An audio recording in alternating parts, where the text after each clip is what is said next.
Hi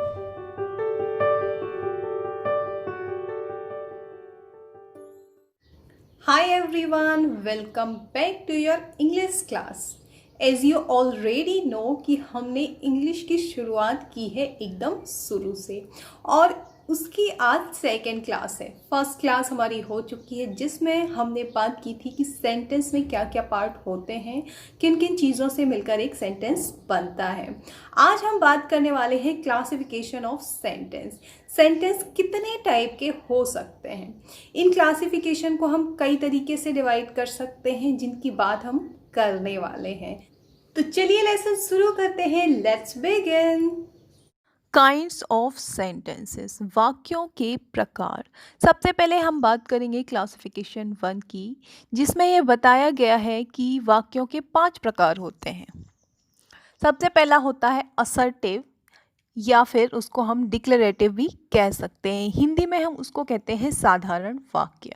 दूसरा है interrogative sentence, जिसको हम हिंदी में प्रश्नवाचक कहते हैं। तीसरा है इम्पेरेटिव सेंटेंस, जिसको हम हिंदी में आज्ञा या प्रार्थना सूचक वाक्य कहते हैं। तीसरा है एक्सक्लेमेटरी सेंटेंस, जिसको हम विस्मयादि बोधक हिंदी में कहते हैं। पांचवा है ऑप्टेटिव सेंटेंस, जिसको हम इच्छा सूचक वाक्य कहते हैं। अब सबसे पहले हम बात करेंगे असर्टिव और डिक्लेरेटिव सेंटेंस की। ये क्या होते हैं? हिंदी में हम इनको साधारण वाक्य कहते हैं। एक सिंपल वाक्य, ना जिसमें कोई क्वेश्चन पूछा गया हो, ना कोई क्वेश्चन मार्क हो, ना कोई आज्ञा दी गई हो, ना कोई रिक्वेस्ट की गई हो, ना कोई कमांड दी गई हो, और ना ही उसमें कोई आश्चर्य या क्रोध बताया गया हो। एकदम सिंपल वाक्य हो, उसको हम कहते हैं असर्टिव या declarative sentence. For example, India is a great country. यहाँ पे एक सिंपल सेंटेंस है, इसमें बताया गया है कि इंडिया एक ग्रेट कंट्री है। यहाँ पे ना कोई क्वेश्चन पूछा गया है किसी से, ना कोई ऑर्डर दिया गया है, ना कोई रिक्वेस्ट है, ना कोई दुख बताया गया है, ना कोई आश्चर्य है, ना कोई क्रोध है। नॉर्मल सिंपल सेंटेंस है, तो इसको हम असर्टिव और डिक्लेरेटिव सेंटेंस कहेंगे। दूसरा है इंटरोगेटिव सेंटेंस। दूसरा टाइप क्या है? Interrogative sentence. इसको हिंदी में कहते हैं प्रश्नवाचक वाक्य। क्या कहेंगे? प्रश्नवाचक वाक्य। For example, what is your name? तुम्हारा नाम क्या है? यहाँ पे हम हमेशा इस तरीके के सेंटेंस में लास्ट में क्वेश्चन मार्क का यूज़ करते हैं। Is he a good boy? क्या वह एक अच्छा लड़का है? मतलब कोई भी क्वेश्चन पूछा गया है अगर, तो वो क्या होगा? इंट्रोगेटिव सेंटेंस होगा। ओके, अब हम तीसरे टाइप की बात करते हैं, इम्पेरेटिव सेंटेंस। ये क्या होते हैं? इनको हम हिंदी में आज्ञा या प्रार्थना सूचक वाक्य कह सकते हैं।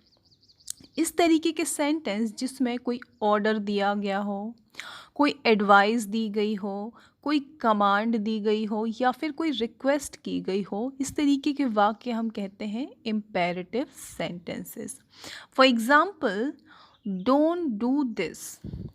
ये सेंटेंस है जिसमें हमने क्या दिया है? एक ऑर्डर दिया है कि ये मत करो। क्या किया है? ऑर्डर दिया है। प्लीज़ हेल्प मी, यहाँ पे हमने क्या की? एक रिक्वेस्ट की है, तो ये भी क्या होगा? इम्पेरेटिव सेंटेंस होगा।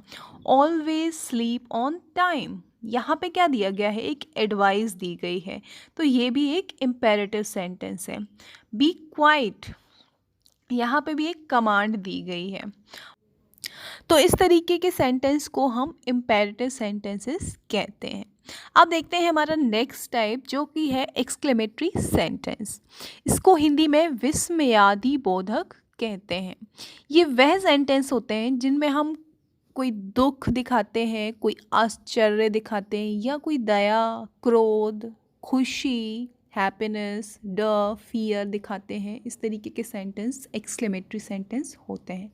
और एक चीज़, हमेशा इस तरीके के सेंटेंसेस के एंड में हम एक्सक्लेमेटरी मार्क लगाते हैं। For example, oh my god, इसमें क्या दिखा रहे हैं? हम अपना आश्चर्य दिखा रहे हैं। Next example, what a terrible shock it was. Terrible मतलब होता है भयानक, तो what a terrible shock it was, मतलब होगा कितना भयानक शौक था। हाउ सेमफुल, कितने शर्म की बात है। जब कोई बात होती है और हमको बिलीव नहीं होता तो हम कहते हैं इट्स अनबिलीवेबल। ऐसे शौक में कहते हैं इट्स अनबिलीवेबल। तो ये इस तरीके के सेंटेंस भी एक्सक्लेमेटरी सेंटेंस होते हैं। जब भी हम कोई अच्छी चीज़ या कोई चीज़ हमें जो बहुत अच्छी लगती है, तब हम कोई नई ड्रेस देखते हैं या कुछ अच्छा चीज़ देखते हैं तो हम क्या बोलते हैं, व्हाट अ ड्रेस, मतलब कितनी बढ़िया ड्रेस है, व्हाट अ ड्रेस। तो इसमें भी हम एक्सक्लेमेटरी मार्क्स का यूज़ करते हैं क्योंकि इस तरीके के सेंटेंस भी एक्सक्लेमेटरी सेंटेंस होते हैं। अब हम नेक्स्ट बात करेंगे ऑप्टेटिव सेंटेंसेस। ये होते हैं इच्छा सूचक वाक्य, इनको हम हिंदी में कहते हैं इच्छा सूचक वाक्य। इस तरीके के सेंटेंस में हम किसी के लिए कोई प्रे करते हैं, कोई विश करते हैं। For example, may God bless you, भगवान आपका भला करे। इस तरीके के सेंटेंस में भी हम एक्सक्लेमेटरी मार्क्स का यूज़ करते हैं। I wish I were the prime minister, काश कि मैं प्रधानमंत्री होता।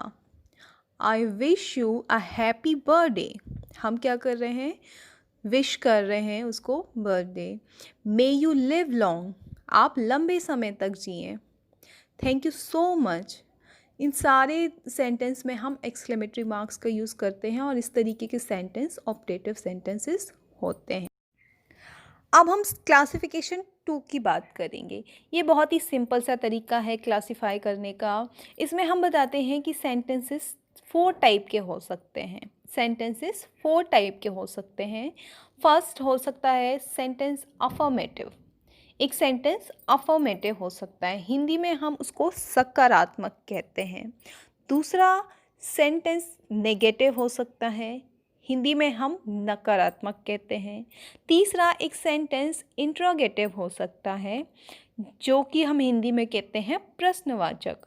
और चौथा तरीका है कि एक सेंटेंस इंट्रोगेटिव नेगेटिव दोनों हो सकता है एक साथ।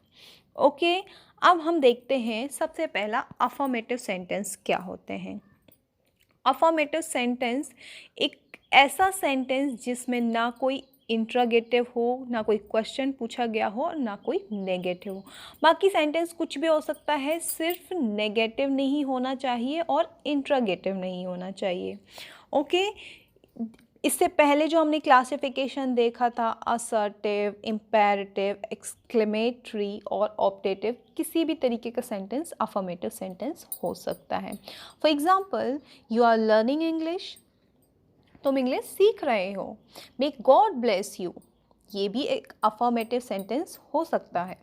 जबकि हमने अपने पहले क्लासिफिकेशन में देखा है कि इस तरीके के सेंटेंस ऑप्टेटिव सेंटेंस होते हैं, लेकिन दूसरे क्लासिफिकेशन में हम ये सारे सेंटेंस को अफर्मेटिव सेंटेंस कह सकते हैं। Oh my God, please help me, ये सारे क्लासिफिकेशन किस में आते हैं, अफर्मेटिव सेंटेंस में। नेक्स्ट टाइप है नेगेटिव सेंटेंसेस। आप सभी को पता होगा कि जब हम सेंटेंस में नॉट का यूज़ करते हैं तो उस तरीके के सेंटेंस नेगेटिव सेंटेंस बन जाते हैं।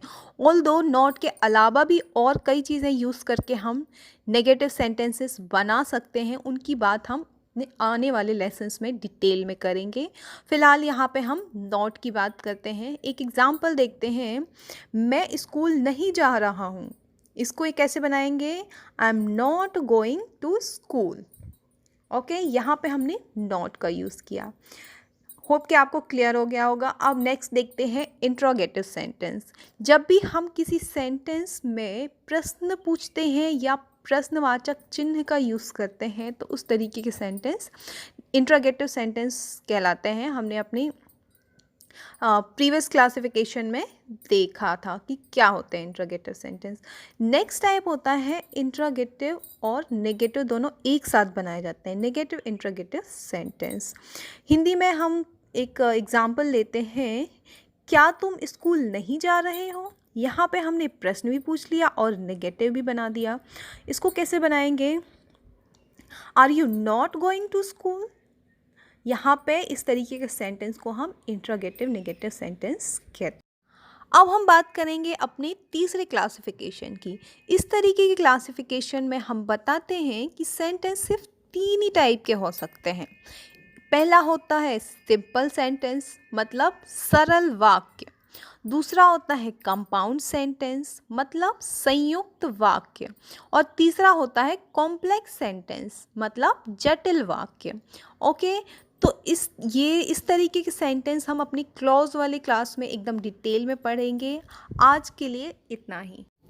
होप कि सारी चीज़ें अच्छे से क्लियर हुई होंगी। चलिए वीडियो को जल्दी से लाइक कर दीजिए, चैनल को नहीं सब्सक्राइब किया तो सब्सक्राइब कर लीजिए और अपने फ्रेंड्स के साथ शेयर कर दीजिए।